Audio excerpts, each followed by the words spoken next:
interviewin ang fresh from Japan, walang iba kundi si Kaoru! Dahil wala akong tatanungin, si Kaoru at Kazumi naman ang mag-hot seat. Kaoru, ready ka na ba? Ready na. O sige Kazumi, simulan mo na ang katanungan mo.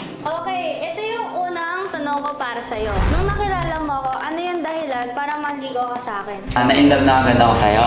Pero na yun, nalaman kong sikat ka, nag-alanganin ako. Pero sinubukan ko pa din yun, nagkakausap na tayo, lalo ako na-inlove sa'yo. At sa'yo ko lang narinig at naramdaman yun, first BF and last. So, gusto ko maligaw sa'yo. Okay, second question. Isa akong influencer. Paano mo sinusuportahan yung LT na meron ako? Yung pakiramdam para sa pinakamamahal kong babae. At sinuportahan kita at naging editor ako ng Shinsumi para suportahan ka.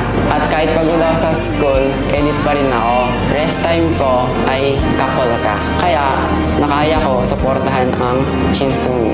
Anong pipiliin mo, Klazumi or Shinsumi? Pieces at option ko wala dun eh. Siyempre ang sagot ko is Kazu. Kasi tayo yung nandito and tayo yung bumubuo ng career na meron tayo ngayon. Next na katanungan naman, Kaoru. Anong mismo, Klazumi or Shinsumi? Multiple choice, di ba? Siyempre ang paulit-ulit na sagot ko sa tanong na yan is Kaoru Imagawa. Wala.